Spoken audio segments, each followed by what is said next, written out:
the franchise. I'm Daniel Ehrenberg. I'm the host. And welcome everybody to episode 115. I am your co-host, Henry Papali over here. Boy, this Beverly Hills Cop idea was a good idea in theory. It really was. It was. I think it was still half a good idea. Boy, last week was a fun episode, wasn't it? It was. We spoke for 2 hours about that one movie. Hey, yeah. We're talking Beverly Hills Cops 2 and 3 today. Neither of us want to be here, but happy Saturday. I have a list of the Tony Scott movies ranked. Yeah. Because he directed that second Beverly Hills Cop movie. We'll talk about the trash heap that is John Landis's filmography, and listen, as bad, and I'll say it right now, as bad as Beverly Hills Cop 3 is, yeah, it'll never be the worst thing that John Landis put out into this world. Really? Yeah. What would that be? Max Landis. Oh. That's right. His awful son. All right. We'll talk more about the Landis boys later. Yeah, I want to hear about that. Whatever. He's a Me Too denying, bright writing, really piece of shit. Lovely. Yeah. Didn't know that. Yeah. That's Who's great. angry at the new Star Wars movies for having too much diversity? Are you serious? Yeah. Wow, sounds like a great chap. Great guy. Okay, gang. But let's start with BHC2. Yeah. All right? Yeah. It's the same movie as the first one. Yeah, kinda, yeah. Yeah. It's one of these. And I'll tell you what, this was sequels for a while. Because now I feel like studios view sequels, franchises, like they're TV shows. They're just serialized things. And so, like TV shows, where often the third or fourth season is the best one, now like the third or fourth movie is the best one in a lot of these franchises. That's true. But back here, this franchise reminded me a lot of Austin Powers, another franchise we covered on the show. Really? Yeah, because it's like you make the first one, it's real good. Then you got the second one, it's basically the same as the first one, a lot of the same jokes. And then the third one sucks. Yeah, okay. All right, yeah, I mean, because I don't think that this, well, I mean, we getting right into it or what? I mean, Sure. I liked 2. No, I did too, Henry. Oh, did you? Yeah. Okay, yeah. Because here's the deal. Yeah, I mean, I got a lot to say. It's the same movie as the first one. I like the first one, so the second one's not that bad. It's worse. I mean, the ranking here, I know we usually reserve this for the end, but it's a real solid 1, 2, 3. Agreed. Yeah, agreed. But I had seen Cop 2 several times in my life. But this viewing, I think I was way more, and I think it's due to just years of Tony Scott viewing and our show, and putting sequels in the context where I actually liked it more than I remember liking it. Things that bothered me back then still bothered me a little bit, but less. And I mean, I know what you mean. Honestly, it wasn't Tony Scotty enough for me. Well, see, that's one of the reasons I liked it more. No, I want him to shake the fuck out of that camera. I want all the bright colors to be orange and red. Oh, they were. They were. Yeah. I think he's all over this movie. I mean, I really do. Not enough, right? Well, because Tony Scott's one of those guys you got to OD on him. That's right. But I think I wasn't quite hyper aware of that the last time I saw it, which would have been ages ago. But now I was, and I really did appreciate it for Tony Scott. I mean, I think he's fantastic, and there's a lot in it to pour over, but I was happy with it. I was happy with it. It's way. Let me ask you a question. Were you happy with it? I was happy with it. Okay. All right. Let's hop right in. Beverly Okay. Hills Cop 2. It comes the magic number 3 years after the first one. All right. Yeah. Now, after the first one, Eddie Murphy was offered to turn Beverly Hills Cop into a TV series. Okay. He turned down the offer, but the compromise he made with the studio was he'll make a sequel. All right. Yeah, this was his first sequel, and he decided to do it. All right? So, Henry, Tony Scott is our new director. Bress does not do sequels. No. I don't know if he wasn't asked or what happened, or he just wasn't. I always wondered, was Meet Joe Black going to be a sequel? Because the first one, it's Meet Joe Black. Right. I'd like the second one to be like Joe Black goes to Japan or something. Right. Now Joe Black or Meet Dave. Was that the sequel to Meet Joe Black? That's another interesting thing. Was that there's supposed to be more of that? Meet Dave. Then, Vegetable Dave. Yeah, I was happy with it. Yeah.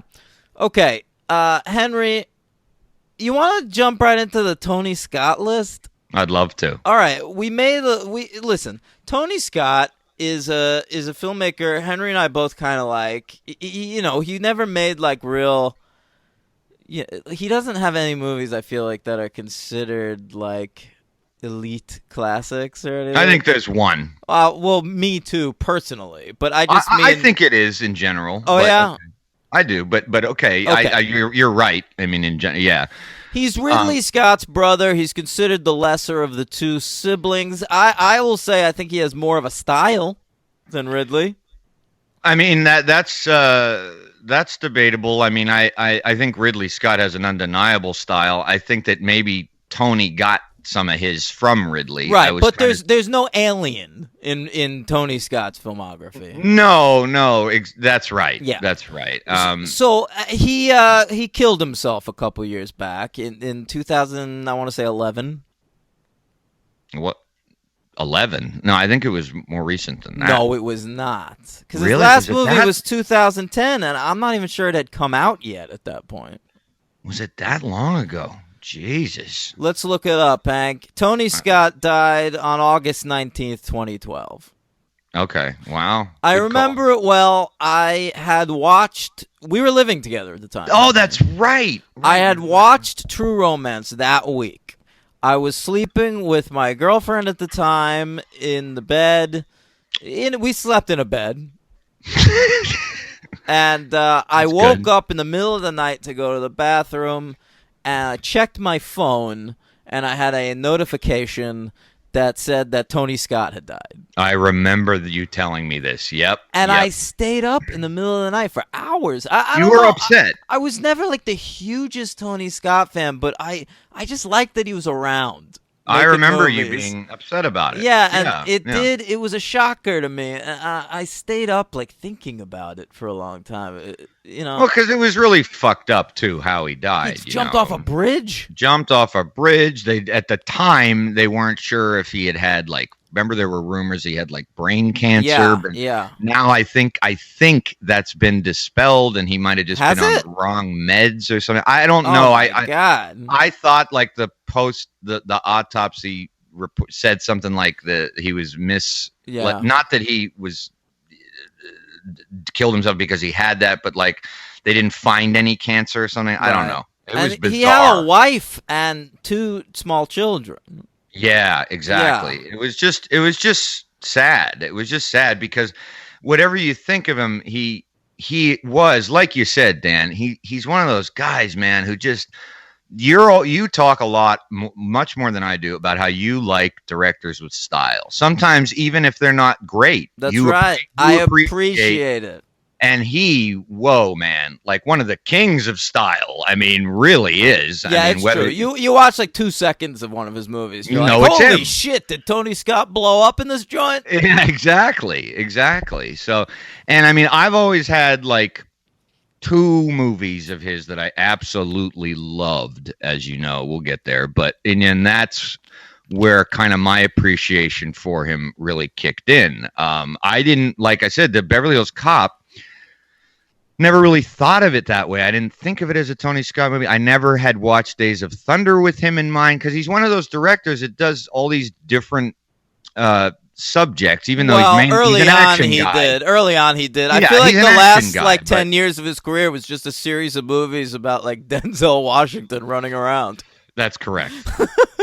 Being angry with a gun in his hand. That's another reason I like Tony Scott. Usually I'm watching Denzel Washington. It's true, man. They were collabos. Yeah. And so that was sad. And he'd probably still be making cool movies, at least visually. And I'd be happy. I'd be checking them out. Yeah. I realized, so he ended up at the end of his career and life. He had made 16 movies. Yeah, of which I've only seen 10. Interesting. I've seen 15. Wow. And the only one I haven't seen is his debut film. So I stuck with him for a long time. Yeah, I've never seen The Hunger. I've always wanted to see it. Me too. I think I got to now that I know I've seen everything else he's done. That's really cool. I had Man on Fire on my list, but I realized that I really only saw about an hour of it, so I didn't want to put it on my list. I saw Man on Fire on a first date when I was 17 in theaters. We held hands after the movie. First kiss, ended up dating her for 6 months. It was all right. Oh, yeah. All right. Maybe longer than 6 months. Maybe more like a 9-monther. All right. That's pretty solid. We went to the prom together. Thank you, Tony Scott. Yeah. You were a man on fire, Dan. I was her guardian, too, because it was an R-rated movie, and I was 17. She was not yet.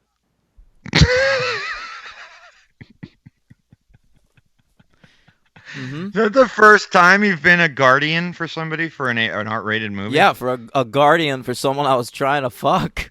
Yeah. It's very weird. Oh, my. Interesting. Yeah. Henry, let's do it. Here are our Tony Scott rankings. Great Scott! That's their production company. Honestly, number one on my rankings could be The Good Wife, a show he executive produced. Oh, is that right? Yeah. Oh, okay.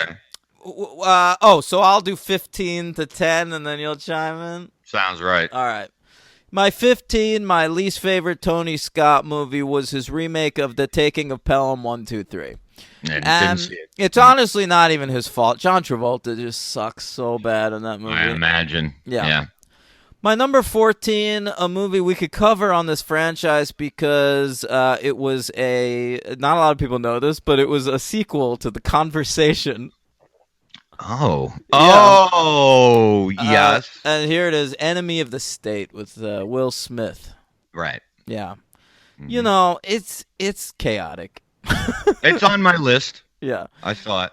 Number 13, a movie some people liked more than I did. In fact, I think it was one of like the 6 DVDs that Nathaniel Safran owned when we were growing up. Really? Spy Game. Oh, yeah. Yeah, I saw that in theaters. Yeah. Number 12, it had its moments. Keira Knightley over there in Domino. Didn't see it. No. Mm-hmm. I saw that came out when I was working at Blockbuster. I was watching everything. Okay. Number 11, a movie I'm going to guess is number 2 on Henry's list.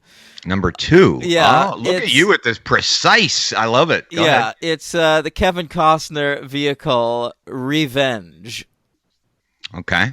All right. All right, Henry, what's your number 10? Which you saw because of me. That's right. Henry forced me to watch it. But you liked it. It was okay, but it was my least favorite of the. At the time, you were making me watch a lot of stuff, and it was my least favorite. You had made me watch like Red Rock West and Angel Heart. Wow, bunch did I? Of stuff. Okay. Well, a little quick story about that. I like that memory. That's a fond memory for me because I simultaneously had given you Revenge and Black Rain. Oh, that's right. Black Rain. Then a Ridley movie. Right. So the Scott brothers, it was totally unintentional that it was both Scott brothers. And then right after you returned them, I gave them to Aaron Farinelli. guest of the show, Mm-hmm. and you guys had the exact opposite opinions. He really didn't like Revenge very much at all, but he loved Black Rain.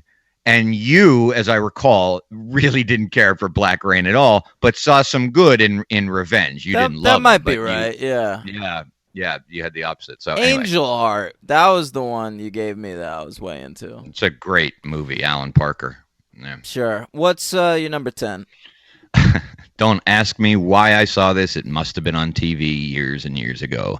Number 10 is The Fan. You know, I don't mind The Fan. It's horrible, dude. My number 10 is one of his Denzel movies, Deja Vu. Oh, okay. No. My number 9 is Top Gun.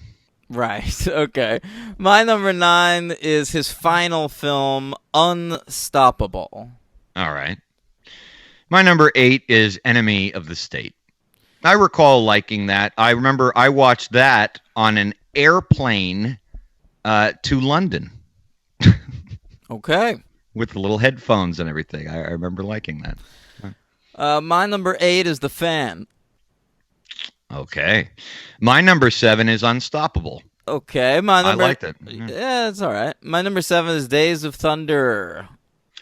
My number 6 is Spy Game. My number 6 is Top Gun. Okay. All right. And now we're into this. Oh boy. Heavy hitters. These are the grand slams, the slap shots, the three-pointers, the touchdowns, the curling when the puck gets close to the circle. These are the heavy hitters of the franchise. Heavy hitters. This was tough because I didn't want to put this at 5, but I have to because even though I talk shit on it, it's Days of Thunder. Wow. Okay. Because it's such a fucking Tony Scott movie. And I was thinking about it. Even though I don't think it's very good, it is extraordinarily entertaining. I like it. So I was rethinking it. Yeah, that's 5. All right. My number 5 is Man on Fire. Okay. My number 4 is Beverly Hills Cop 2. I like it. My number 4 is The Last Boy Scout. That's my number 3. My number 3 is Beverly Hills Cop 2. Look at that. Yeah. Wow, high up. Okay. I know. Once I was really looking at his filmography, you can't deny, it's still it's a fun little Beverly Hills Cop movie. Absolutely. Yeah. Number 2, you called it. Yeah. Revenge, a movie I absolutely adore. I'm surprised that you didn't think it would be my number 1. I think he's got kind of an undeniable number 1, especially for us. That's correct. My number 2 is a movie I'm surprised not to see on your list. Is a pretty good movie, Crimson Tide. I never saw it. Interesting. Yeah. And the number 1 Tony Scott movie is 1, 2, 3. True Romance. Yeah, True Romance. I think it's a real masterpiece. I honestly think it's one of Quentin Tarantino's best scripts. I agree. Yeah. I prefer that movie to Reservoir Dogs. That's interesting. Yeah, I never thought about the comparison. It's probably a better movie in terms of construction and direction but boy, I don't know. That's tough. That's a neck and neck. Yeah. Okay. Yeah. True Romance is awesome. It's awesome. Okay, so that's Tony Scott. Now, Beverly Hills Cop 2 was sort of written by committee. Yeah. And so let's call out some of the names of these writers. Eddie Murphy has a story credit, I'll tell you that much. Yeah, he does. Yeah. And so does a fellow named Robert D. Wachs. Okay. Who died of cancer a couple of years back. Oh. He was an Eddie Murphy producer who I guess they just came up with the story together. Sure. This is only writing credit. Okay. The writers who turned their story into a script, one of them is a fellow named Larry Ferguson, who had the previous year written Highlander. He had a bit of a run there for a while in the 80s because he also wrote The Presidio and then The Hunt for Red October. Oh, Sean Connery vehicles. Yeah, he has a writing credit on Alien 3. Okay, interesting. But he hasn't done anything in a while.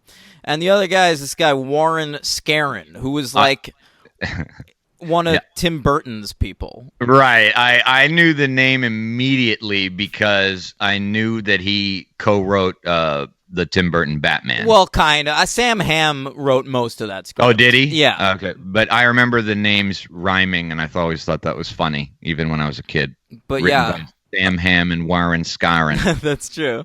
Well, did Warren Scarron write Beetlejuice? He co-wrote Beetlejuice. Okay, man. Those are two pretty awesome credits. Pretty great. Yeah.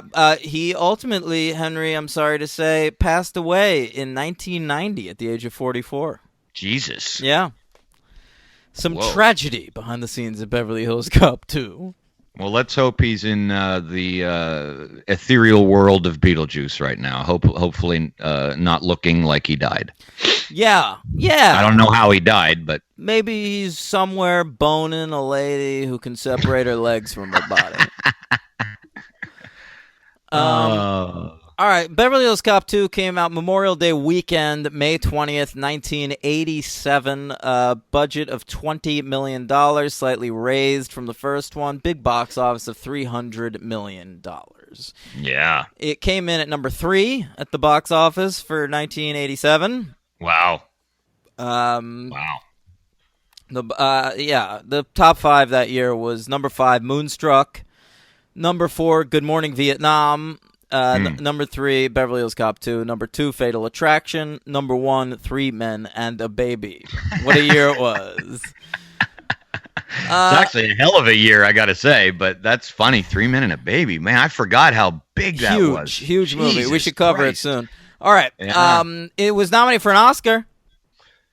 Yes, it was for what was it, Bob Seger's song? That's right. Yeah, best original song. The movie opens with a Bob Seger song. It's kind of amazing because it's like an Eddie Murphy movie. Like, why are we starting with a Bob Seger song? Yeah, I don't know.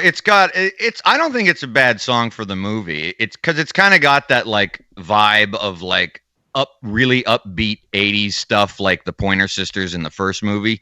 So when it starts, it's kind of fits the movie. But it is a strange choice. Bob Seger. So did he win? No, he lost. Okay. But he was nominated for an Oscar. And a Golden Globe. Oh, well then hang on one second, all right? Here we go. It's an amended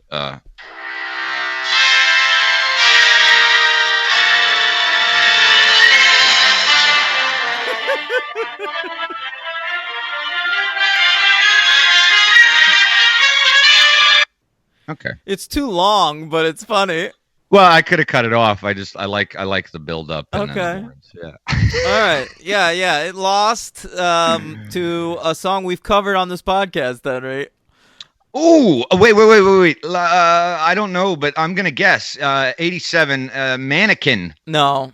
Oh, because that was a big hit. That song's nominated for a Golden Globe at least, though. But no, it lost to I've Had the Time of My Life from Dirty Dancing. Oh, there you go. Well, I guess we need that then. It's the GGs, the Golden Globes. It's the Hollywood Foreign Press, mostly French. All right, yeah. I lost the same song there. But I'll tell you what's interesting. It was nominated for an Oscar and a Golden Globe for song. What a soundtrack this movie had. It also won the Golden Raspberry for worst song. Really? Not for Shakedown by Bob Seger, but for I Want Your Sex by George Michael, which is also in this movie. That's right. That really? Yeah. That song was huge. I know, and pretty good. Yeah. Yeah. Jesus. The Razzies. Was that written for the movie? That wasn't written for the movie. That was already a song. I don't know. It might have been written for this movie. Nah, I can't. I don't know. I'd be curious. I don't think so. But yeah, maybe a little homophobic on the Golden Raspberries for that one. Yeah. Well, it is an Eddie Murphy movie. So in this movie, you need someone Eddie Murphy likes to be murdered, and he's gotta, go on the case. So it's Ronnie Cox, who's the police chief, the Los Angeles police chief, Beverly Hills, from the first movie, and he gets shot. I don't know why they don't just kill him, honestly. Well, two questions. One, are we skipping our 1987 list? Oh, fine. 1987 list. Let's do it. Okay. It's a great year. I'm very happy. It really is. With this That's list. why. Yeah, I am too. This is one of the few lists that I have not amended since we did them 7 years ago. I do have an honorable mention. That is The Big Easy. Okay. Yeah, great movie. Number 10. Wait, my honorable mentions are Moonstruck, The Stepfather, and Working Girls. Oh, yeah.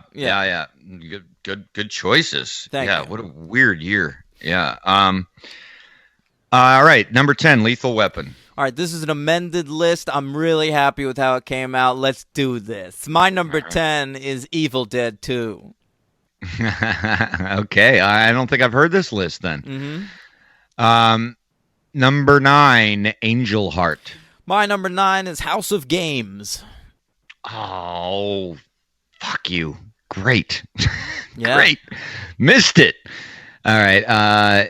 Number 8 is Raising Arizona. My number 8, that's too low. Way too low. My number good 8 year. is Wall Street. That's way too low, so right back at you. Okay. Geez, I have this too low. Number 7, The Untouchables. Not on my list. My number 7 is Predator. My number 6 is the great Mickey Rourke vehicle Barfly. Yeah, good movie. My number 6 is Radio Days.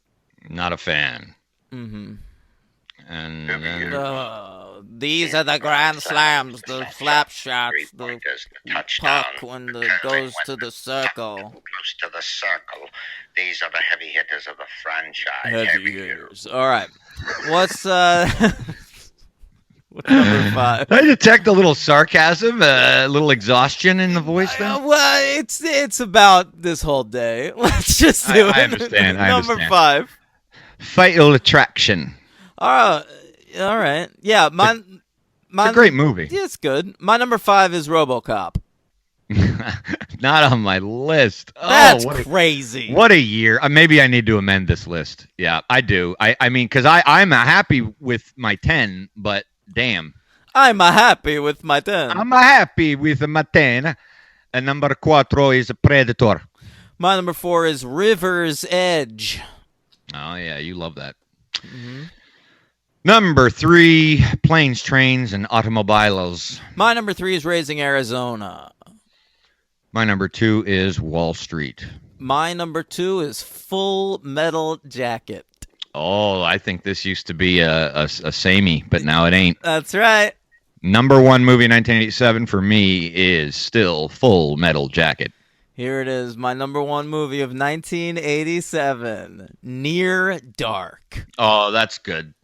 That's good. That's a good choice, man. Yeah. That's a great movie. Kathy Bigelow. Yeah, it's a great movie. All right. So fucking Ronnie Cox gets shot, for fuck's sake, and he's got to get on the case. The movie opens. There's like 2 big action sequences. One of them is Ronnie Cox getting shot. That involves Brigitte Nielsen, who I'm very excited to see in this movie. I've been on a real Brigitte Nielsen kick lately, Henry. Oh, have you? Yeah. Oh, right. I rewatched Cobra. And, there's Rocky 4. She's great. Yeah, she is. Why great. didn't she have a bigger career? I don't know. I think she had some personal problems. I mean, I know she went nuts after a time, and she dated Flava Flav, and I mean, before that, didn't she? I remember when I was a kid, hearing like tabloidist type stories, like with her with Stallone, her with that crazy New York jet Mark Gastineau. I don't know anything about that. Yeah, that shows you my age. But you don't remember Mark Gastineau? He was like the fucking. He was like the not. He was like the lesser Brian Bosworth. Oh God, the lesser Brian. Yeah, Bosworth? which isn't saying much. Who was a lesser Lawrence Taylor? I just think that this lady was let down by Hollywood. Yeah, she you look can, at her filmography. She's great as a villain. Yeah. And watching Cobra recently proved to me she's a pretty good babyface, too. I remember that. Yeah. It's been a while, but I remember her not being a bad guy in that. Yeah. Yeah. I agree. She's awesome in that opening scene with the jewelry heist. She's great throughout this movie. She might be my MVP. I'll think about it. You know who else is great in that robbery heist? Who's that? Harold Faltermeyer. Oh, yeah. Faltermeyer's in there scoring. Damn, this, baby. coming up with some new themes that just... I gotta tell you. This guy... Faltermeyer's out of there by the third one, and boy, oh boy, do you miss him. Key ingredient to these films. I think so. I always thought that, he's awesome, but in the first one, he's just adding to an already great movie, and in this one he is really, really essential. He comes up with some darker stuff, and he's awesome, dude. It's true. He can go moody like Tangerine Dream. Very much so. Good comparison. Yeah, and I love that. I was all on board about that. I forgot, and I was just like, damn, that's a good score, man. Yeah. Sure. Yeah. Okay, so Cox gets shocks, and we go back to Detroit, and Eddie Murphy's kind of doing the exact same undercover thing he did in the first movie. But I liked it because, and this is something that changed for me. I had remembered not liking that he's now like flashy and got a Ferrari and all that shit in the suit, but then I forgot that it's all a ruse anyway, and he's still kind of the same poor old Axel, like still has no money. But I think the movie could have used a scene. I was actually missing the Chevy Nova and like the shitty apartment. I know what you mean, but the Ferrari is really only there to give Paul Reiser a subplot. Yeah, probably. And I'm kind of happy to see Paul Reiser getting a subplot. Oh, it was great. And I like to see we got to see Johnny Bananas back. I remembered I made a note of this. I had remembered thinking that some of these callbacks were a little forced. I mean, they are. No. Okay. They absolutely are. Okay, good. I'm not. But at least they're callbacks to things you like. Exactly. Yeah, like I had remembered thinking like, oh, they go fishing together and it's a little much, and then it's like, no, it's not. They probably would have. It's just a thing. We're gonna do the thing again. All right. Yeah. And they got everybody on board. Yeah. And they got everybody on board, so they could. Yeah. Yeah. So it's kind of I hate to use this word, but it's kind of a treasure in that way because you don't get that all the time. Especially back then. And it works in the context of the universe where I do enjoy that Axel has stayed in touch with his pals out from Beverly Hills. Right. And they didn't need to do that. They could have just had him like hear about this and be like, oh, that guy helped me once. It's Ronnie Cox is a good guy. He likes Ronnie Cox. So he's actually moved by the death. He goes out to Beverly Hills more for the funeral at first than even to solve the thing. Is that right? I guess both, but it's pretty nice, and it's a good use. We get good use of Ashton and Judge Reinhold, who I think were such fan favorites in that first one that they're given even more to do in this one. Yeah, like it's kind of a genuine little squad he's got there with them, and for sure, and it's pretty charming. I agree. Yeah, I agree. Yeah. That being said, the Judge Reinhold character is heavily changed, I think, in this movie. You mean like the gun shit? I think it's because it's a Tony Scott movie, to be honest. Because Tony Scott at the time was like directing. This is only like his third movie, I think. And he had just done Top Gun, which was this like big fucking testosterone action movie. Right. And so like this is like Beverly Hills Cop 2 feels way more like your standard 80s action than some of the other ones. Like you can kind of, in the action sequences at least, pop like Stallone or Schwarzenegger in this movie and have it not change that much. Mm-hmm. And so Yeah, they make Judge Reinhold in this movie like a gun buff. Yeah. And like it's so crazy. Like in that final shootout, you got like John Ashford like holding 2 sawed-off shotguns. Like it's fucking weird. Yeah, I mean they kind of hint. I mean, it's not too much of a stretch, I guess, from the first one, because clearly Billy, like he's in, like at the end of the first movie, he's kind of having fun during the shootout. He loves being a cop, so it's kind of. It's not as tenuous as it could have come across. It's a that he loves conceivable guns, next step for the character, exactly. but it's not necessarily the one I wish It's overdone. was in the movie. It's overdone. I mean, they walk into his apartment and it's like ultraviolet rays, and he's got all these plants and gun. I mean, it's a little. Did you notice that he had a Cobra poster in his bathroom? Yep. I was that a nod to Cobra being the movie that was going to be Beverly Hills Cop? I thought so. I mean, and also Brigitte Nielsen. But right. Yeah, but it was kind of interesting. That's funny. I didn't even think about that. The Brigitte is in the fucking movie. Yeah. The other elements of this movie are like Reinhold and John Ashton are taken off the case by this new police chief we get in this movie. Like his name's like Fitz or something. Lutz.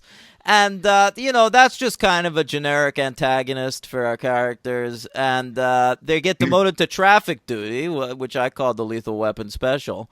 That's true. But we never really get to see them on traffic duty. You never see them on traffic duty. Lethal Weapon came... The one where they go to traffic duty is after this movie. So that was this movie first. But I also did not... I think Lutz is the weak link. I mean, I think that actor is doing what he can, and I looked at his filmography. It's a hell of a filmography. The guy's in like a ton of shit. It's a well-cast movie. We find out that Brigitte Nielsen is like just the right-hand man, and the villain of this movie is a fella. Do you know what his name is? Jürgen Prochnow. Who was like the main dude in Das Boot. Yeah, dude. And I like that actor. He's fucking good. I just last night watched a movie with him, and I had no idea he was in it. Henry, the same thing happened to me yesterday. Get out of here. I swear to God, your movie's definitely going to be better than mine. What is it? My movie was great. It was apparently a little seen 2015 Adam Agoyan movie with Christopher Plummer, Martin Landau, and then Jürgen Prochnow shows up, called Remember. And it's like this crazy movie about a guy with dementia who goes on the hunt for a Nazi who killed his whole family in the Holocaust, and he keeps having to remember what he's doing, why he's doing it. And it turns out the Nazi is Jürgen Prochnow, and I didn't know he was in the movie, and he shows up at the end, and I'm like, holy shit, this is crazy. Yeah. He's a fine Nazi. He's a great Nazi. I saw him in a movie based on a video game called The House of the Dead. He's in that? He's in that. It's on Cinemax streaming. How weird is that? And I checked it out. He plays the captain of a ship who is smuggling something.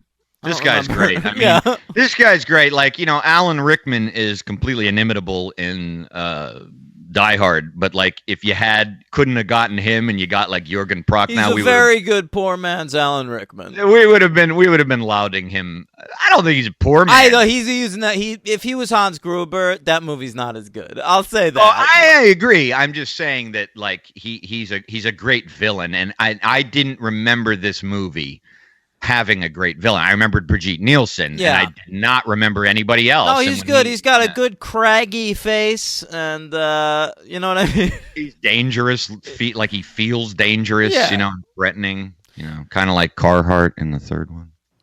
Well, we'll get there. I also was very distracted by the amount of Playboy in this movie. Now, everyone's reading Playboy magazines in like the first hour of this movie, and then you find out eventually it's probably because they filmed a bit of this movie at the Playboy Mansion. Yeah. And so Hugh Hefner asked them to put some Playboys in the movie. Probably. Yeah. So it's really strange. You get scenes of random characters just holding Playboys to the camera. My favorite one was a special issue someone was reading, Henry. That was called Playboy's 112 Pages of Sexy Siblings. Oh, right. That's Jeffrey's reading that, right?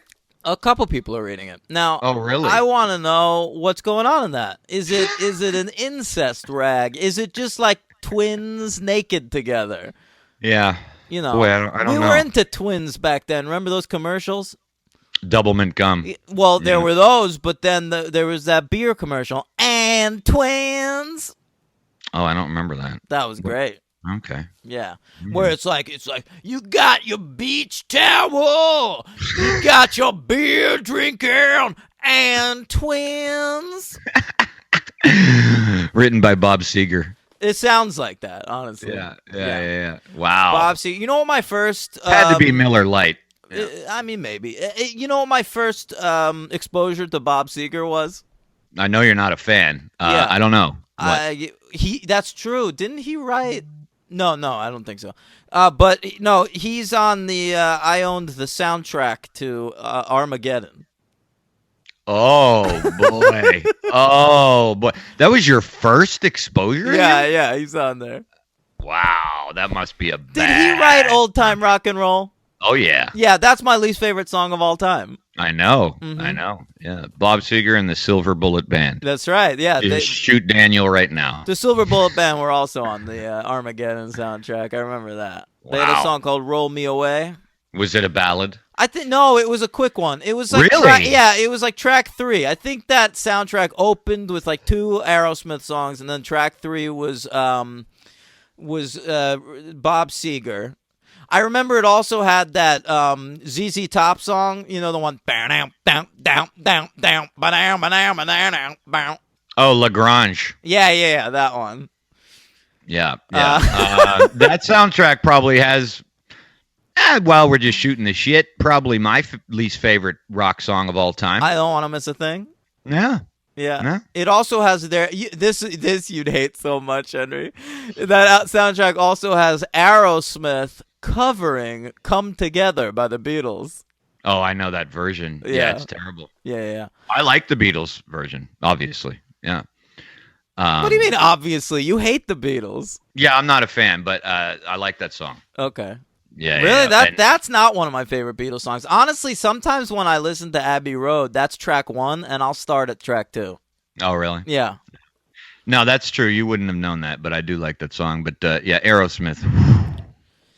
First concert I ever went to, though.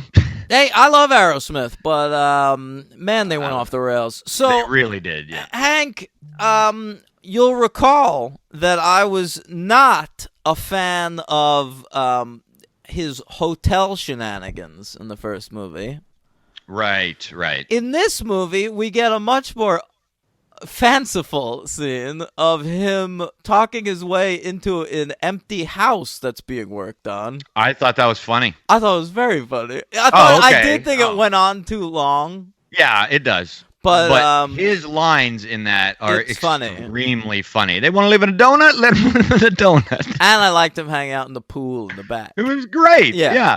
There's a lot more in this movie. Oh, that's right. He says no right angles. Yeah, it was hysterical. And the workers, the great, whoever that actor is, he's great too, because he's like, keeps taking his hat off, and he's like, well, then there won't be any right angles. How do you have a house in the... I don't care. You get money, people lose their mind. You want to live in a donut? Let them live in a donut. There's a lot of Eddie Murphy shtick, and it's like it's for the most part works. I mean, I love in the beginning when he runs into Johnny Bananas, and I love the scene where he's like, you know, they're accusing each other of being a cop, and he's what does he say? He's like, "Oh yeah, then let me frisk you." And he's like, "I'm not letting you frisk me. Why can't I frisk you?"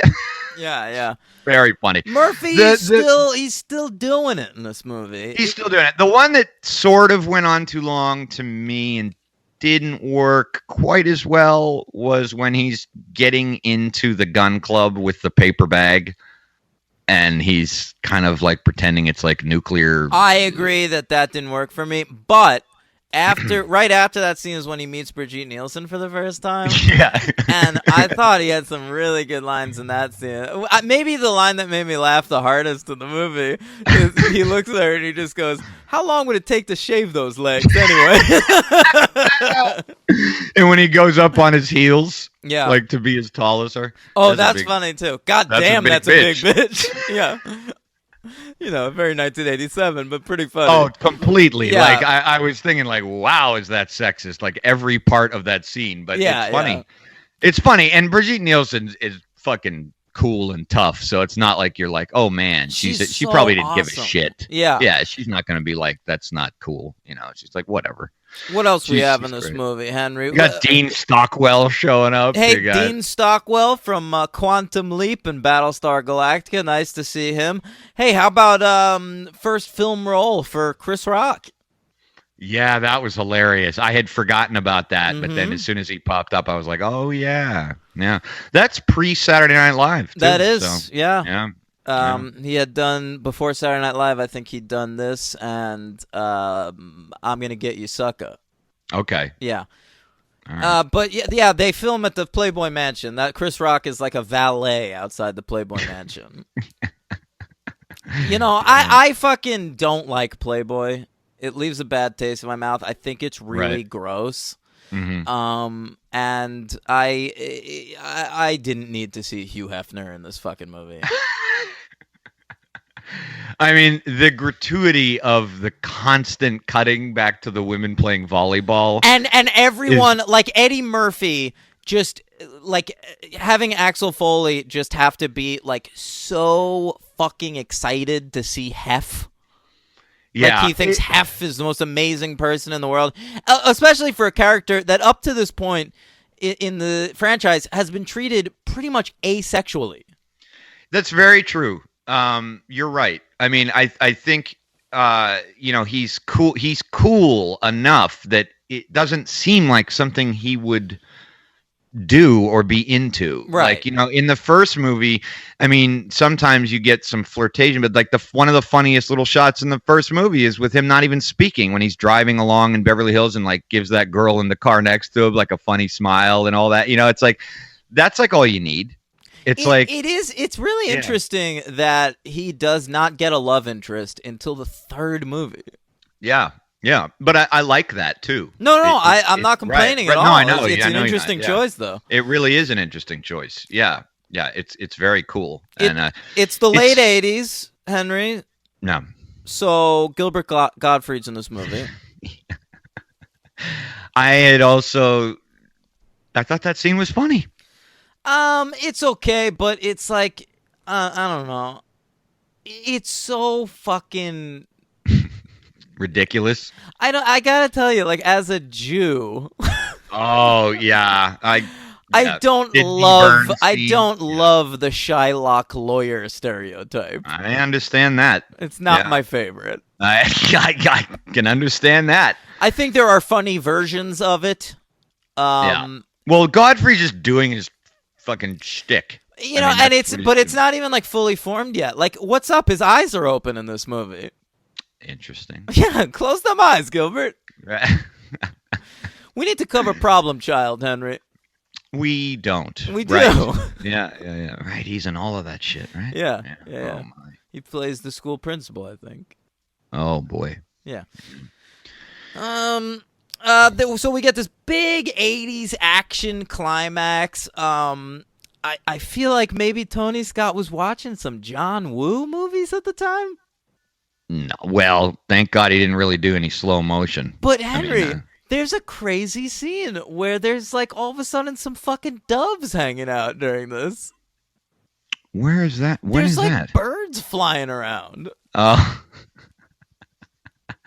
I mean, the main thing that stuck out to me for like the ultimate Tony Scott stuff was choosing that location of the oil field.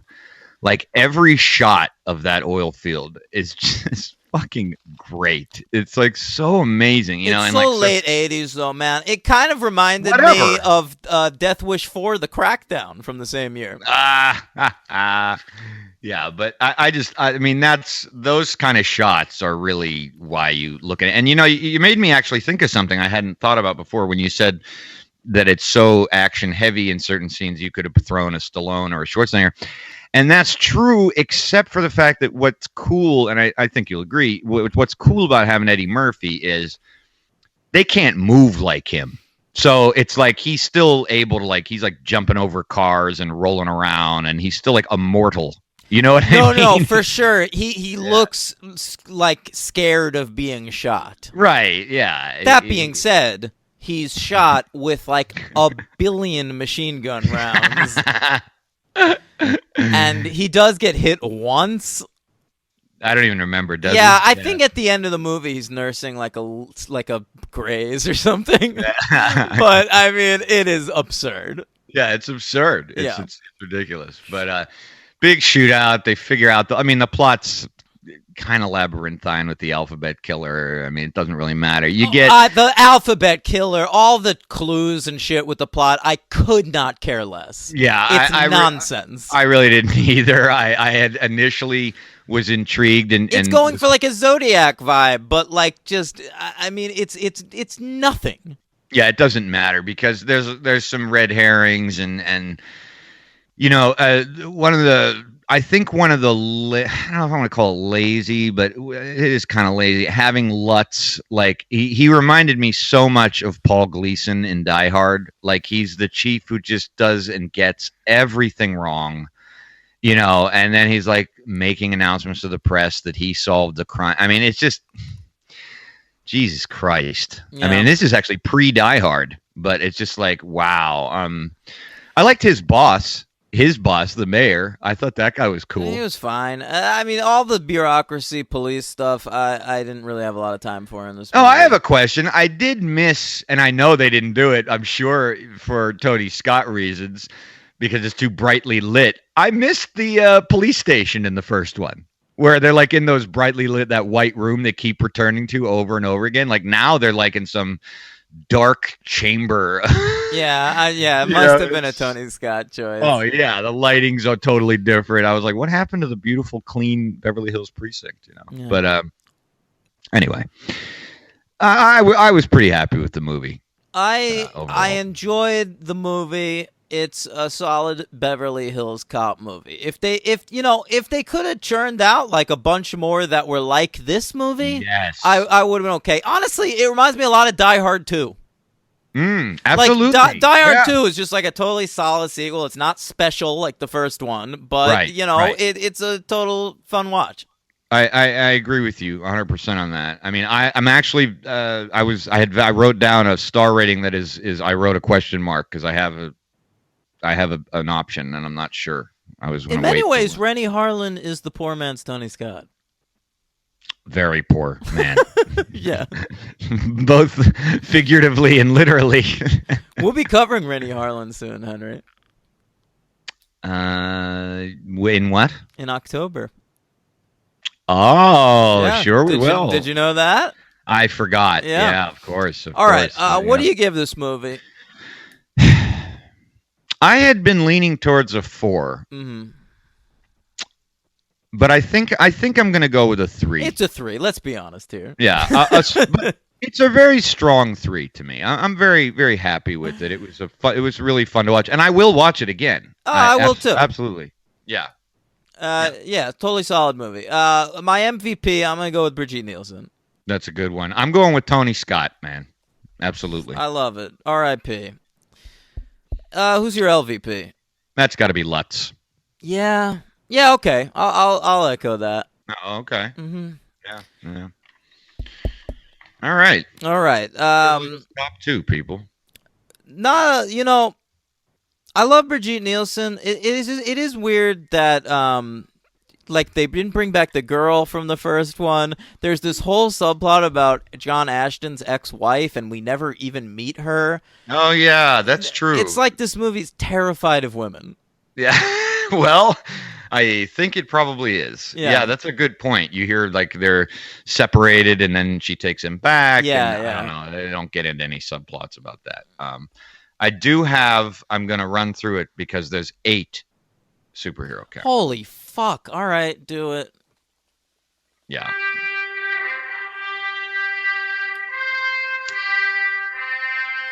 We should have talked more about Paul Reiser. Go on. That's a good point. Yeah. We gave him his due in the Whatever. first one. I love Paul Reiser. Go ahead. Jürgen Prochnow was in the 1995 Judge Dredd. Yeah, that sounds about right. Probably a judge, right? He was Judge Griffin. There you go. Brigitte Nielsen was in Red Sonja. Yeah. Yeah. Alan Garfield, who played Lutz, was in Dick Tracy, playing a reporter. Okay. Dean Stockwell was in Lois and Clark. He had to be a villain. Who was he? I don't know. Preston Carpenter. I don't know. And he was in the cartoon Batman Beyond Return of the Joker, playing Tim Drake. What? What, like That's an what I old didn't Tim understand. Drake? It must have been, right? Because it's Batman Beyond. Yeah, Right. yeah. Yeah, it was my That's thoughts so exactly. funny. He must be like a 50-year-old Tim Drake. Gilbert Gottfried Oh, my God. I'm was excited. in the 1990 TV short-lived series Superboy, Yeah. playing Nick Nack. I don't even know what that is, but that sounds great. Yeah. He was also in Justice League Action and Superman animated series, playing Mr. Mxyzptlk. Oh, that's great casting. It's perfect, Yeah. right? Yeah. And this is also pretty damn good. Teenage Mutant Ninja Turtles 2011 cartoon played Krang Supreme. Subprime, sorry. Krang I don't know Subprime. about that one. Krang? Yeah, I can hear him as Krang. maybe. He's also in another great superhero movie, The Aristocrats. I didn't like that movie. All right. Number 6, we didn't even talk about Paul Guilfoyle because he's barely in it, but he's a pretty good character actor. He's like the arms dealer that Jürgen Prochnow's working with. He was in Howard the Duck, playing Lieutenant Welker. Oh, I was hoping it'd be a duck pun. It should be like Lieutenant Bill Kerr. Oh, you might as well make it that. Nobody Yeah. cares. Justice League Unlimited, he played the Warlord. I don't know what the Whatever fuck's the going fuck on that there. is. 2 more. Tommy Tiny Lister, who we all know, the big, huge, muscle-bound ex-wrestler turned actor. Big black guy who I didn't even notice in this movie. No, I did, but now I can't remember. Yeah. I don't remember him in this. I mean, yeah, he was in The Meteor Man, playing a character named Digit. And most memorably, he has quite a lot of lines in The Dark Knight. He's the prisoner on the steamboat ferry that when the Joker has them decide which ship to blow up. Yep. That's him. Okay. And finally, an actor named John Hostetter, the only one I didn't know, and I didn't know which character. It says Styles, whoever the fuck that was. He was in the Flash 1990 TV show, playing a character named Mills, and he was in the Spawn HBO cartoon. Love it. Doing many voices. Okay. Wow. All right, you want to talk about Beverly Hills Cop 3? Not really, but let's do it. All right. All right, Beverly Hills Cop. We've got a new director, Hank. We do. Yeah. It's John Landis. We sure do. Now, look, I'm talking like he's this horrible director, but he's made some really great movies. Let's go through his career a little bit. All right, I'm going to pull up his filmography right now. Okay. Yeah. So he got his start, with some like crazy comedies. He did one called Schlock that I've never seen. Then he did Kentucky Fried Movie, which is like a sketch movie. I've always avoided that movie. There's one really long section that's like a parody of a martial arts movie in the middle that sucks, but like the rest of it has some good stuff. Okay. Then there's Animal House. He did that. That's a classic. Then Blues Brothers. Yeah. That's another classic. Way too long. Agreed. And then he made his best movie, I think, which is An American Werewolf in London. That's a great one. Yeah. That's not his, I don't think it's his best movie, but yeah. It's his best movie by far. And then he had a banner year in 1983, Henry. He directed Trading Places. He did a segment in the Twilight Zone movie. and he directed the Thriller video for Michael Jackson. Wow. What a year. Jesus. Yeah. Well, I mean, I love 4 of his movies. He's made early on. He's got some classic stuff. Look, then he does Spies Like Us. I love Spies Like Us. He does Into the Night. He does Three Amigos. Love it. Then he made Amazon Women on the Moon, which I've never seen. Me neither. That tanked, I think. Yeah. Then he had a little comeback, Coming to America. Fuck yeah. Yeah. The best Eddie Murphy movie. Then he went off a cliff really badly. So the next thing he does is 1991. He makes Oscar with Stallone, and does the black or white video for Michael Jackson. Okay. Yeah, with Macaulay Culkin, and he did a movie called Innocent Blood that I've never seen. I remember that because it was filmed in Pittsburgh when I lived there. It was a big deal for everybody. Some garbage vampire movie. He did Beverly Hills Cop III, then The Stupids. Nice. And then Blues Brothers 2000. Oh, I never saw that. No. And then after that, he never made another movie that even came out in the theaters. Yeah, man. Well, I'm wondering, did he didn't, he's not a writer, really. Right? Or he kind of is, I guess. He wrote some of this stuff. Yeah, all right. So that's not even an excuse. I was going to say, maybe he couldn't find a good writing partner, but no, he just made poor decisions. He has a story credit on Clue the movie, Henry. Yeah. He's just, I don't know what happened to him, man. He had that kid. I'm telling you. Yeah. That Max Landis fucks up everything he touches. Yeah, I got to look into this Max area. He's a piece of shit. Listen, and I liked him at first, like everybody else. I wanted to see him do well because he wrote and directed, or maybe just directed that movie Chronicle. Oh, he did that? Yeah, which I really enjoyed. I like that too, but right? I'm looking at him now. Then problematic stuff kept coming out about him, Jeez. and then he made that movie Bright. I think he also made that movie American Ultra. Okay, yeah, he did. Oh, and he was accused of sexual assault. Yeah. Oh, that's good. Okay. That's great. Yeah. Oh, boy. Yeah. Great kid you got there, John. Boy. And he really made his way in Hollywood on his own. Yeah, of course. All right, so we also have a new writer for this movie, Henry. Who's that? Stephen E. D'Souza.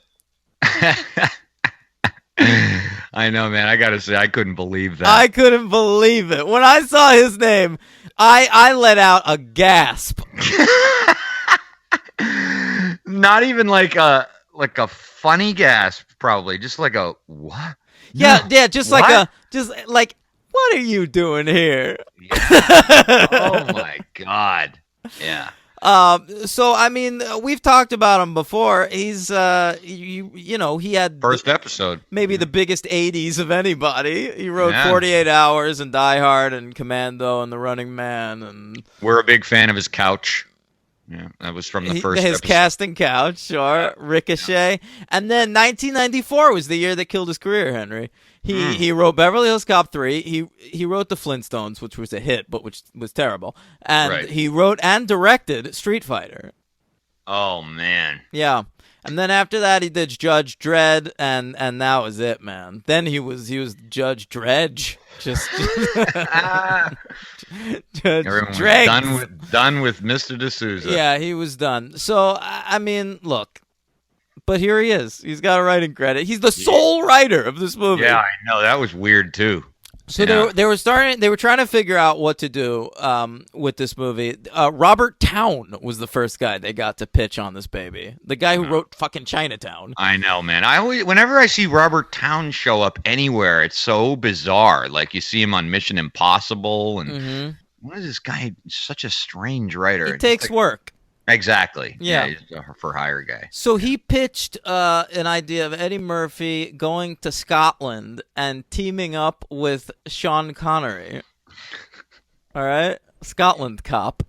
Right. And then he pitched one in England with John Cleese. I think what he thought Beverly Hills Cop 2 was missing was the fun of the first one was like the fish out of water thing. He's in Beverly Hills, but in the second one, he kind of knows everyone in Beverly Hills. Right. So, but apparently one of his scripts was rejected for being too similar to Black Rain. I read that. Did you read that? That's crazy. That's something. Eddie Murphy turned down these ideas because he did not want to travel out of the country. Right. Yeah. Right. Apparently, he also turned down a Beverly Hills Cop II pitch for the same reason. Really? Does not like to leave America, Eddie Murphy. Interesting. Yeah. Interesting. He likes to have all his kids here. Okay. Yeah. All right. Nine kids from 5 different women, I found out. Is that right? Did you know that? No. One of them, Scary Spice. Stop it. I swear to God, I never knew this before this week. Oh, wait. Did he? Yeah. I remember that. They had a brief romance. Yeah. Uh-huh. Yep. So Stephen E. D'Souza pitches a movie that he pitches Die Hard, because he loves Die Hard.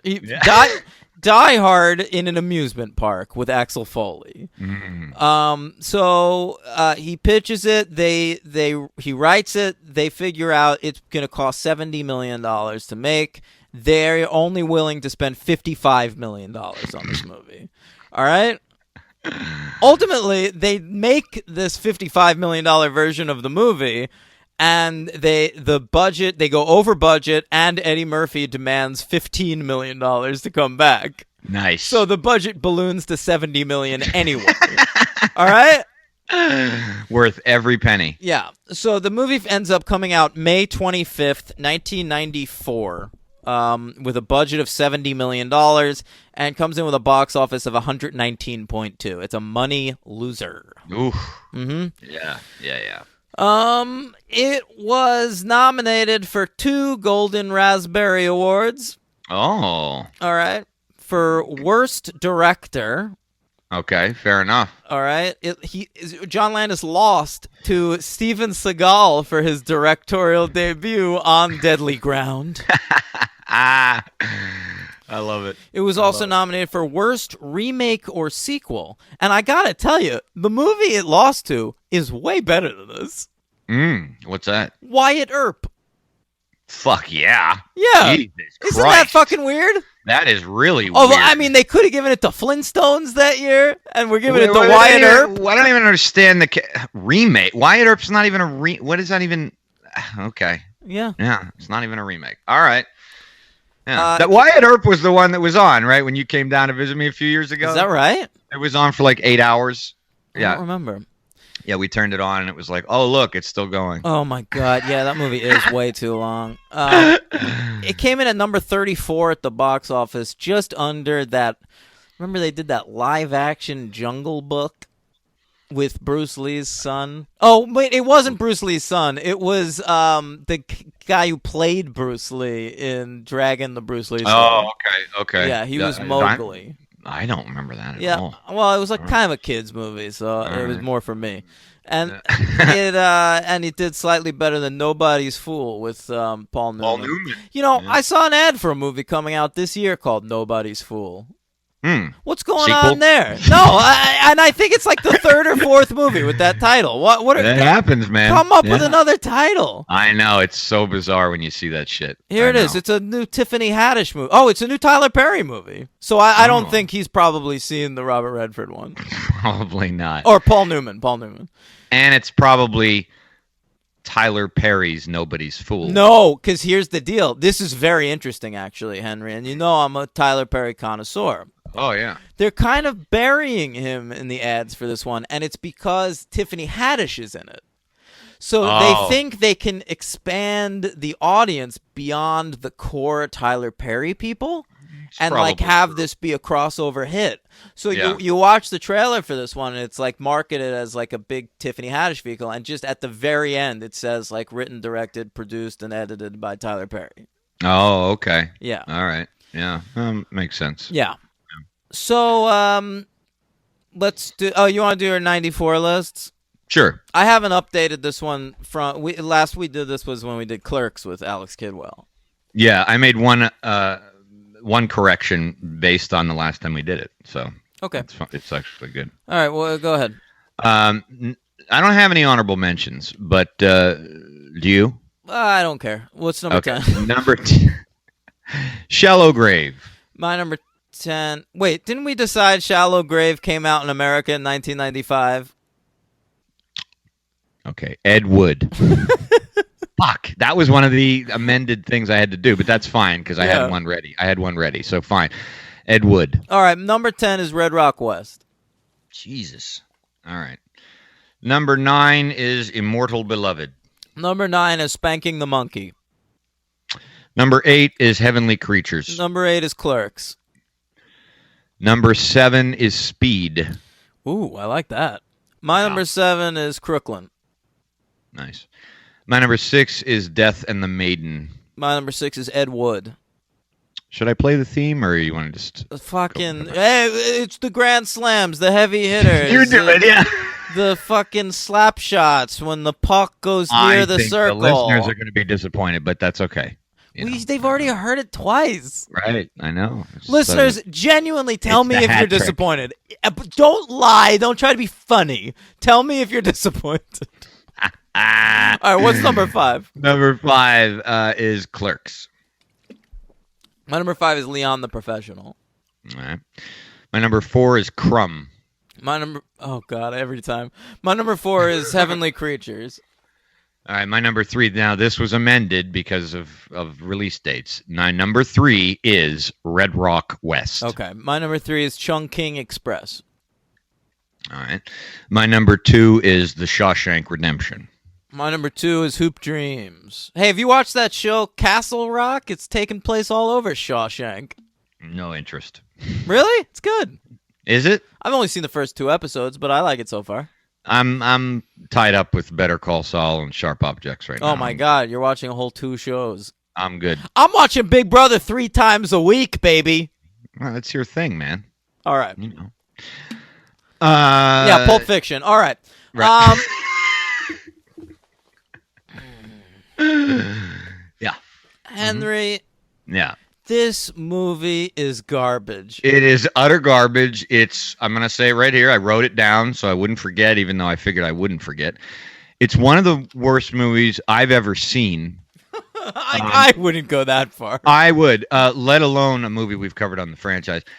And one of the reasons I think it's so bad is because of also what preceded it. If this was some standalone PG-rated movie with no fucks, it's not PG. There's tons of fucks in this movie. I know. Yeah. I said if it was a standalone movie with a PG rating and no fucks, maybe it'd be better. I don't know. But it is utter garbage. I mean, there's nothing in this movie that works. It is horse shit. Direction, script. Oh my God, John Landis. Listen, he is bad. We know he can direct action. I know. Blues Brothers has like car chases and shit. Fucking it's garbage. Oh my God, when did John Landis become so fucking beholden to green screen? Oh my God, dude. You know how that's your kind of catchphrase where you say actively bad acting, and I've latched onto that saying. This is actively bad directing. And the cinematography sucks. I mean, the music is execrable. Oh my God, it's fucking Nile Rodgers. Who didn't you meet or something? I not only met him, he's an awesome guy, and went to an after party with him at Tribeca Grand Hotel. It was awesome. Yeah, it was fantastic. But the music is so fucking horrible. There's like an orchestral version of Axel F. Ugh. That is so bad. It just gets worse and worse. Yeah, I mean, every scene is just dead in the water. Eddie Murphy really looks fucking God bored. I mean, he looks... He needs to get to the nearest transsexual hooker stat. He can't wait to get off this set. First of all, he looks totally different. He's all buff. And that's what we talked about last week. Yeah, he's got short hair, and he looks just bored as fuck. Yeah, I mean, this is just like the next year, right? Harlem Nights just tanked, and 2 years from Harlem. 2 years, and he's just out. He is checked out. Yeah, and he's had a few strings of flops between, because this is '94, so he had Harlem Nights in '90. The then Distinguished Gentleman. Yeah, Boomerang. I mean, I don't know, man. He's. Did you read anything? Did you read? I mean, I remember years ago Bronson Pinchot did a Random Roles interview with AV Club and talked shit about Eddie Murphy, and even John Landis said some not nice things about really? Eddie Murphy. Oh, yeah. I didn't know that. I guess he was just fucking bored. John Landis kept because the first two movies relied so much on Eddie's improvisation. And so, right. A lot of Beverly Hills Cop is just like, all right, now, Eddie Murphy, bring the funny to the scene. Exactly. And he just apparently was refusing to do it in this movie. I think John Landis said that Eddie wanted to be an action star. He was hoping after this movie to, be an action hero. Oh. And that's why he got buff and shit. And so he didn't want to be too funny. Boy, that didn't work out for him. I mean, Jesus Metro Christ. is kind of an action movie. That's about it. Yeah. Oh, my God. Damn. Oh, man. Eddie. Yeah. So, we need to kill off someone he cares about. Yeah. So we kill the chief, the angry chief from Detroit, who he likes so much. What a waste of a scene, too. Jesus Christ. Yeah. So somehow him dying in Detroit leads Eddie to Beverly Hills again. Oh my God. And it's just so stupid too. It's such a letdown. It's such a trashing of the other movies, because it's just like, the Inspector Todd, who we didn't even mention in Beverly Hills Cop 2, but he's great in that too. And he's a great character, and they fucking kill him like it's like a fucking joke. Remember, we opened the movie with a musical number with the mechanics? Oh my God, I couldn't believe what I was watching. Neither could I. And one of the mechanics was John Travolta's brother. Is that right? The big fat guy with the ponytail? That makes sense. The guy that looked like Tony Siragusa. Jesus. I didn't know what was happening in that sequence. And so then there's a big shootout. Eddie's got a SWAT team. The chief is in the field for some reason. He gets killed. Eddie goes to Los Angeles. When he gets there, they've redone the police station again, where it's real fancy. And there's a great joke outside where he has to get into the gate by speaking to a little computer. Oh my God! And the computer keeps asking him what language he wants to speak. I was waiting for a racist horrible. thing. It is racist. It's just a xenophobic joke.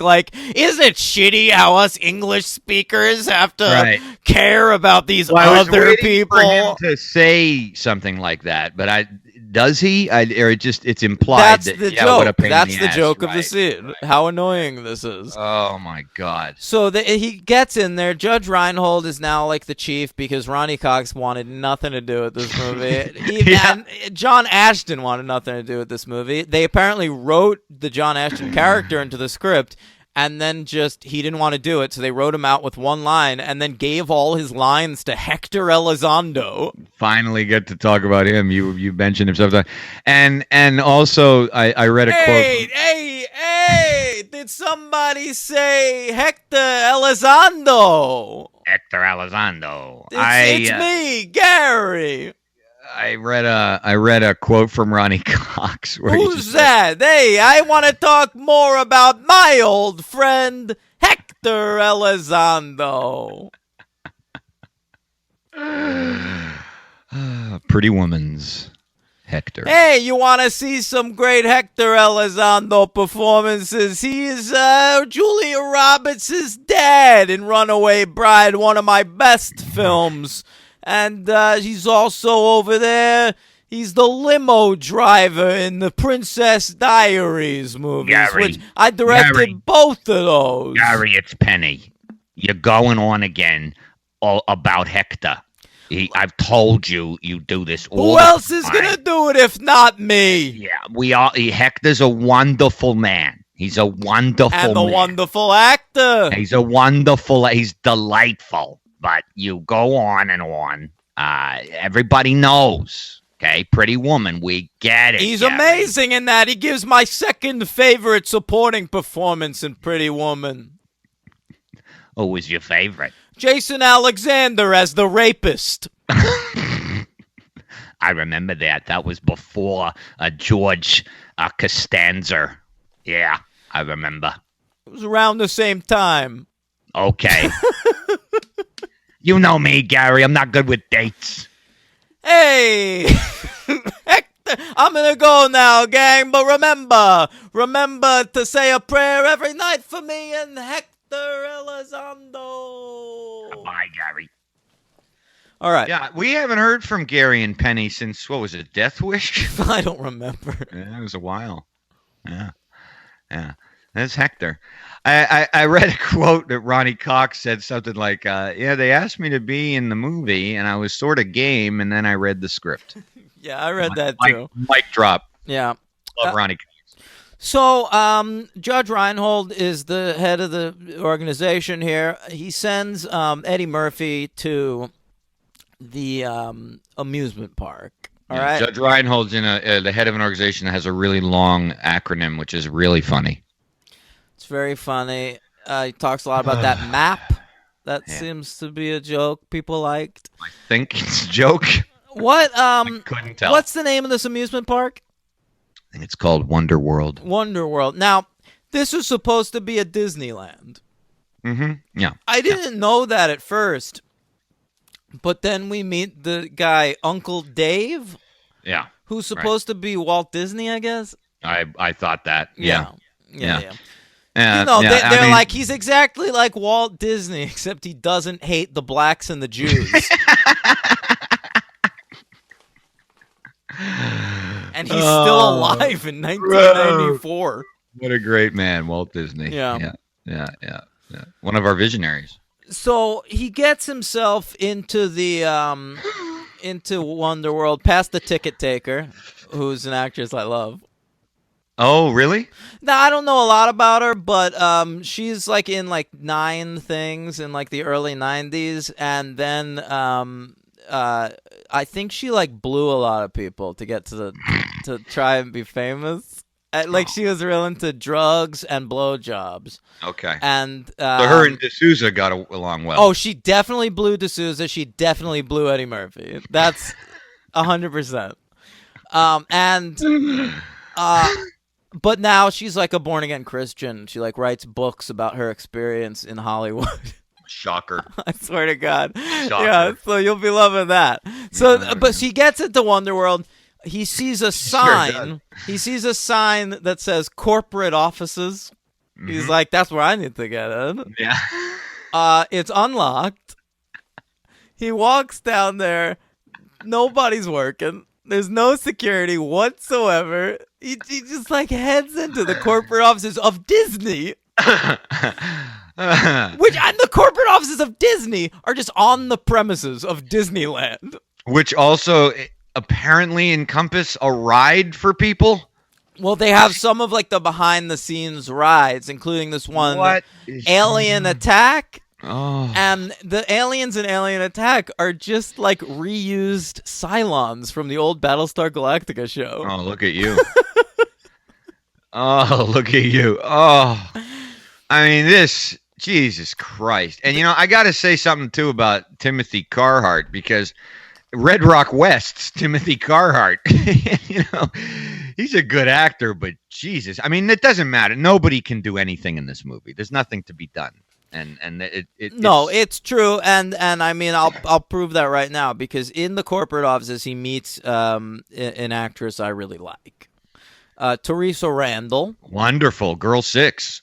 She's Girl 6 herself, the titular Girl 6. I love Girl 6. I know a lot of people didn't care for it. I thought it was great. Yep, she's also in the Bad Boys movies. She shows up in Malcolm X. She shows up in Jungle Fever.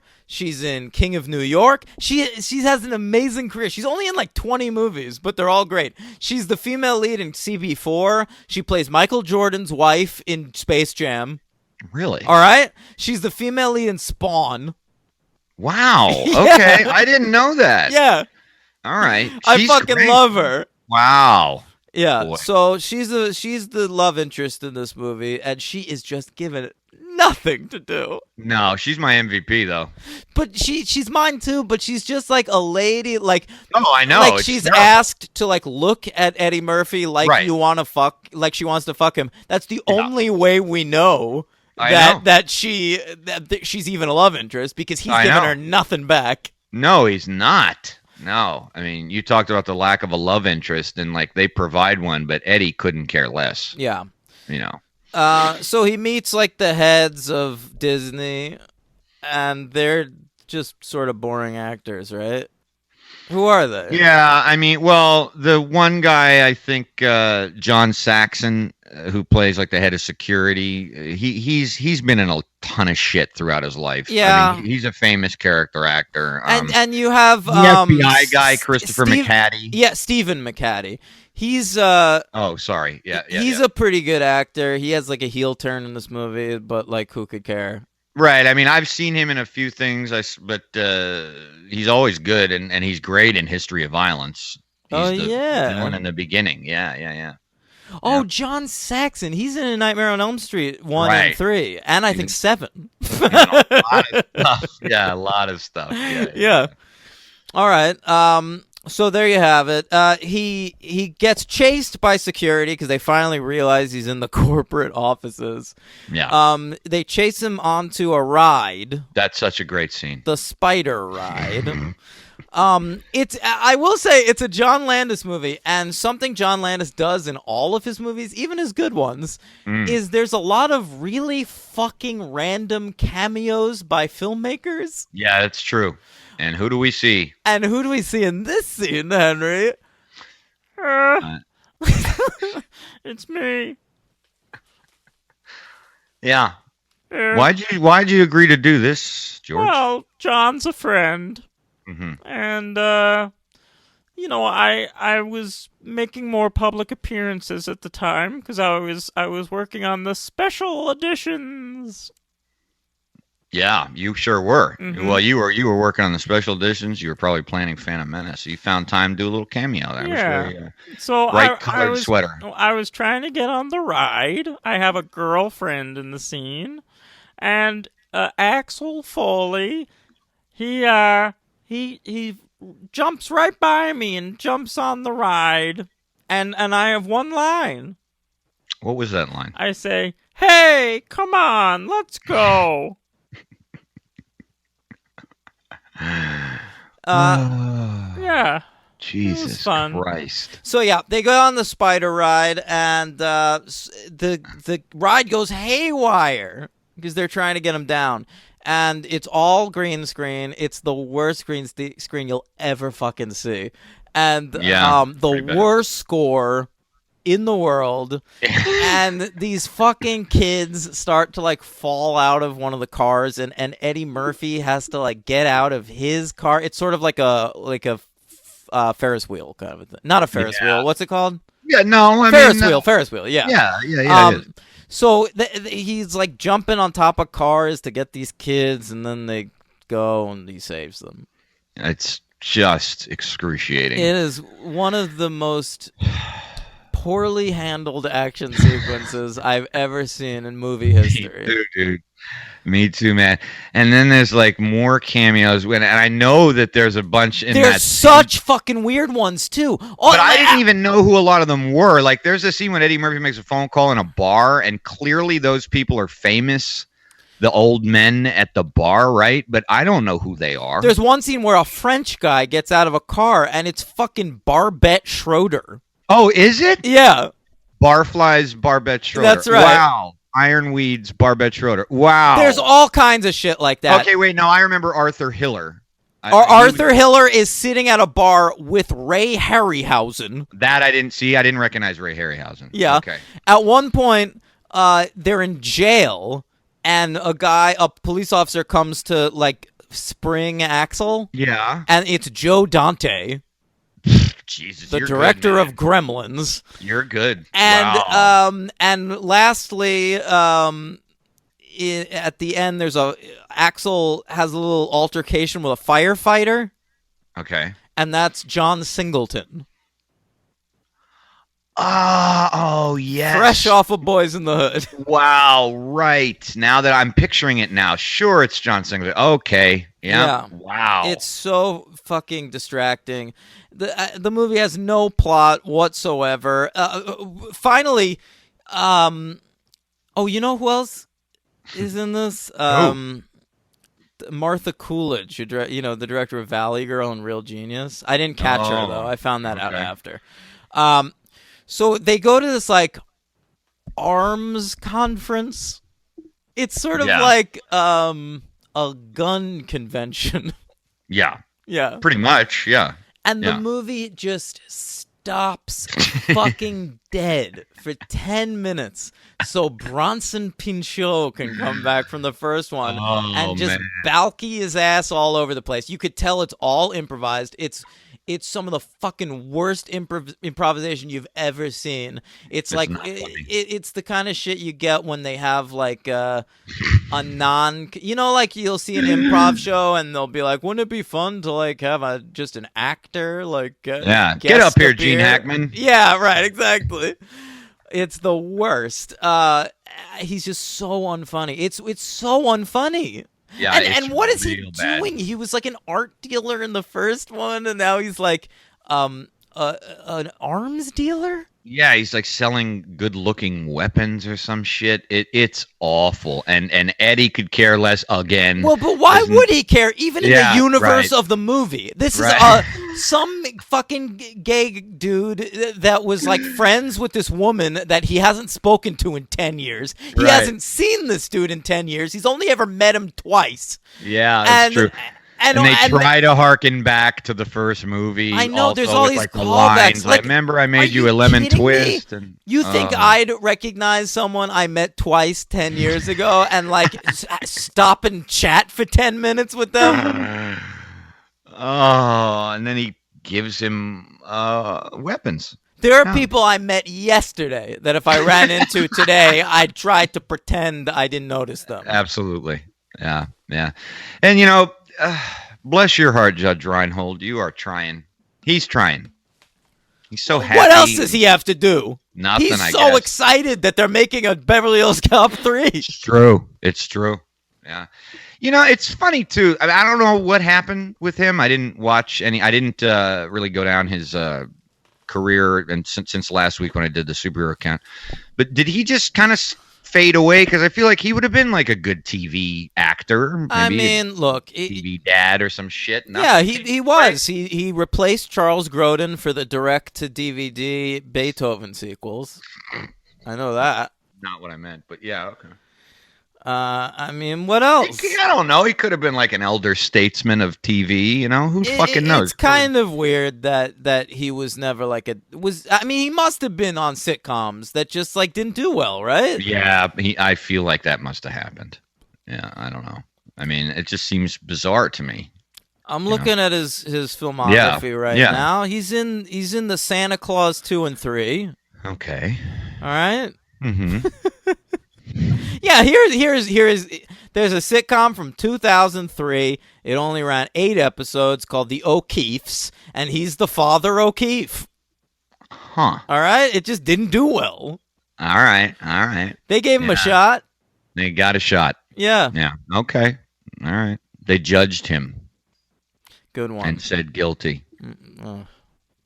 All right, so the movie keeps going. There's some like real big action sequences that are boring.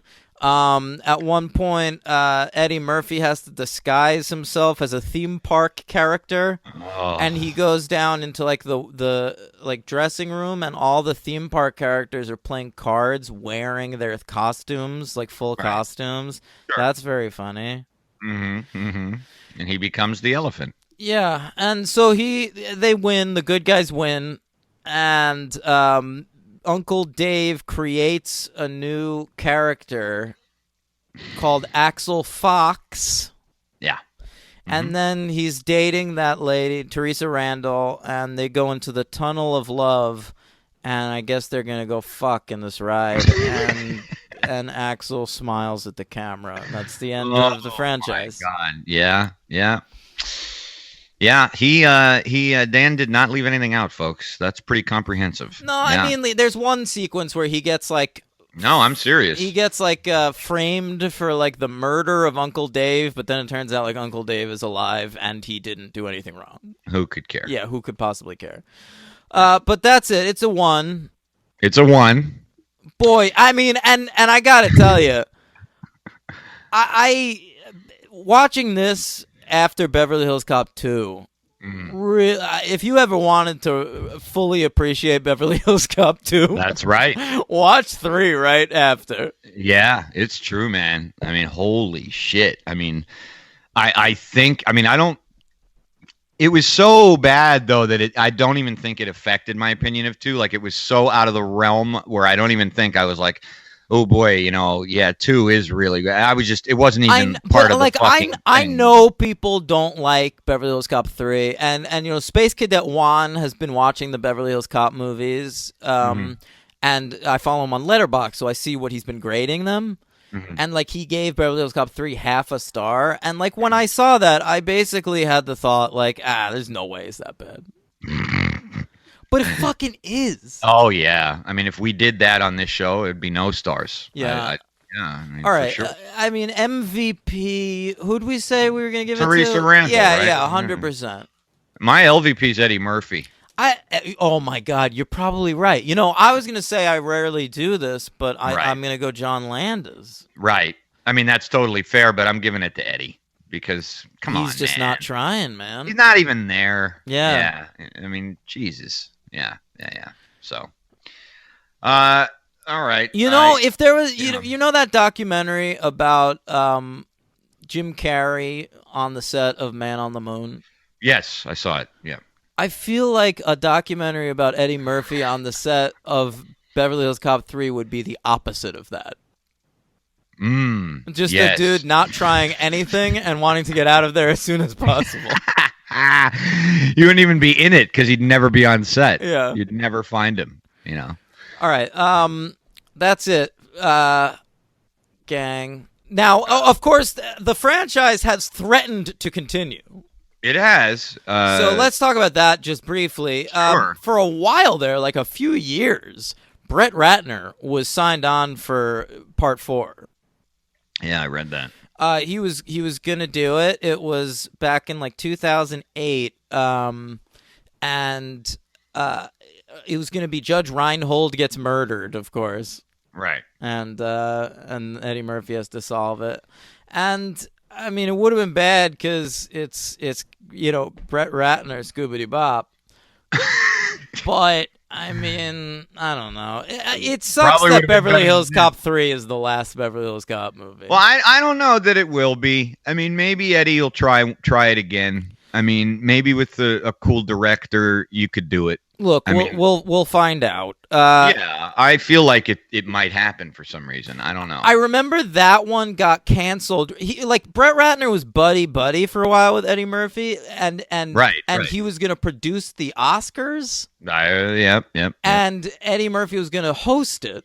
Mm-hmm. And then didn't he like call somebody a fag or something? Yeah, Brett Ratner did. Yeah, Brett Ratner. Yeah, And so they he got fired him. fired from the Oscars, Yeah. and Eddie Murphy, who loves the word fag, Right. in solidarity with Brett Ratner, quit the Oscars. Yeah. And so I think that was one of those years they were just like, fuck it, Billy Crystal. Right. God. Yeah. There was also a TV pilot produced at one point. Are you familiar with that? I think I read about it, but yeah, what did that entail? This was just like a couple years ago, and it was written by Sean Ryan, the creator of The Shield, and directed by Barry Sonnenfeld. Weird. Yeah, Okay. the guy, he made Addams Family and Men in Black. Right. And so it was going to be about Axel Foley's son, Aaron Foley, played by a fellow named Brandon T. Jackson, who Okay. I've seen and stuff and sucks. And Okay. Eddie Murphy was going to have a recurring role as Axel. Okay. Judge Reinhold was going to be in it. Really? Yeah, because what else is he doing? Right. Right. And it also Christine Lottie was hanging around, Oh boy. and the mom from Dawson's Creek, Oh boy. and Yeah. the dude who played Roy on The Office. Oh my God. Yeah. Wow. Yeah, so okay. so it was gonna be a police procedural, but Right, like with Axel Foley. Boy. Yeah, It's like the Lethal Weapon idea. Is that still on the air? yeah. Well, they're bringing it back without Right. Riggs. Right. Sean William Scott's replacing. That'll be great. So it didn't get picked up. They've made a pilot and it didn't get picked up. So I mean, it's a Okay. big IP. So I feel like the pilot must have been really bad.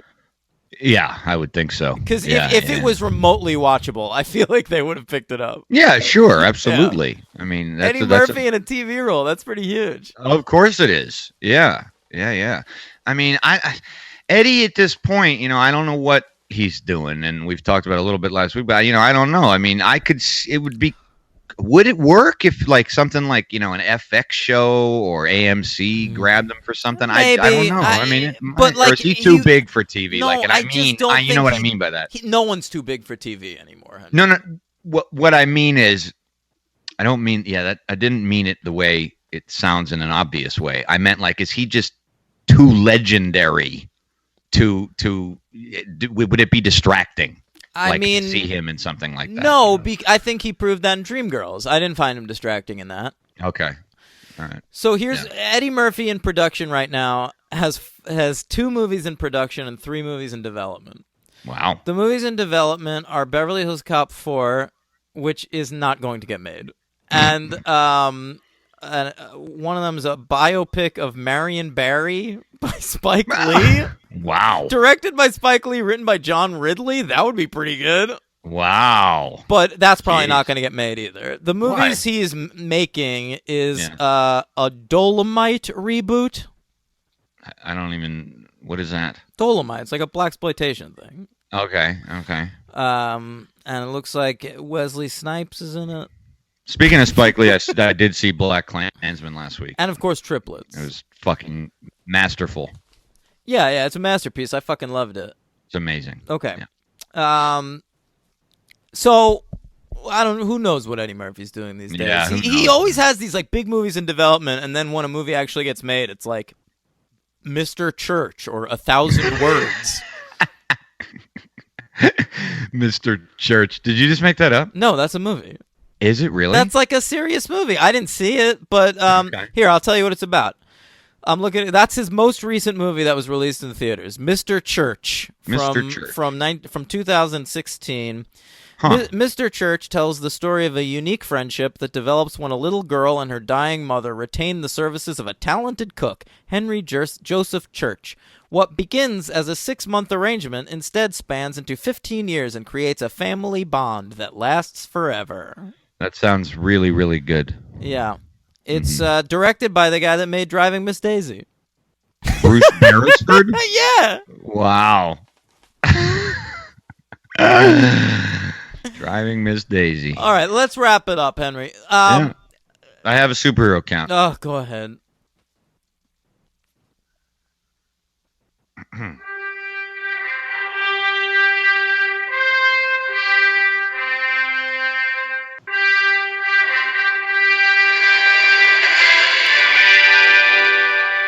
There's 5.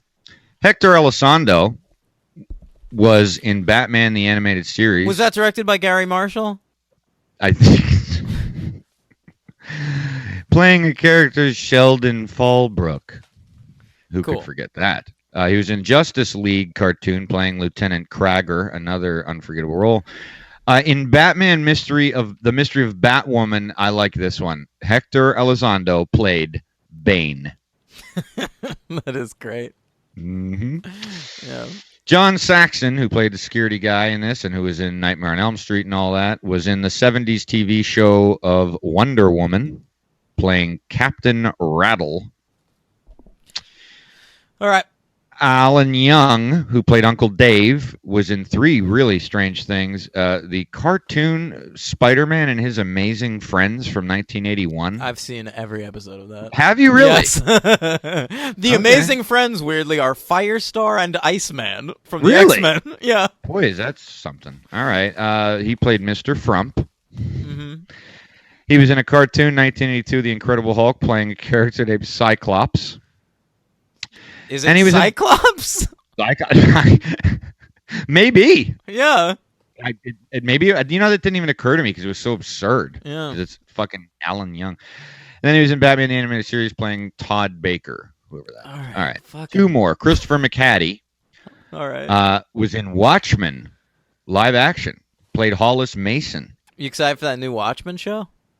Oh no. No, this is legit, Henry. I believe you. I don't think I heard about it. It's not. It's going to take place in the universe of Watchmen, but it's not going to be the story of Watchmen that like the comic book and the movie did. Okay. And it's coming out in 2019, written by Damon Lindelof on HBO. Oh, really? Yeah. Well, I like him. So do you. Yeah. Okay. That as long as Zack Snyder's got nothing to do with it. Nothing. Well, good. Then fine. Good. I'm excited. Fine. Yeah. He was also Christopher McCaddy. Stephen. Why do I keep saying Stephen McCaddy was also in Justice League. Watchmen is better than Justice League. Go on. No, it's not. Yes, it is. Richard Swift. No, because Watchmen made me angry. Justice League's just bad. And last but not least, John Tenney, the cop who's Axel's pal in the beginning in Detroit. You remember him, right? I don't care. Lois and Clark. He was in The Phantom with Billy Zane, and he was in Green Lantern with Ryan Reynolds. Cool. Yeah, I would tell you who they were, but Dan's not interested. All right. Who was he in Green Lantern? Martin Jordan. Oh, so I assume... maybe Hal's dad or something. Probably. Hey, yeah. it's DC. It's DC. They do love dads. I love dads. Dad comics. Oh, my God. Okay. Hank.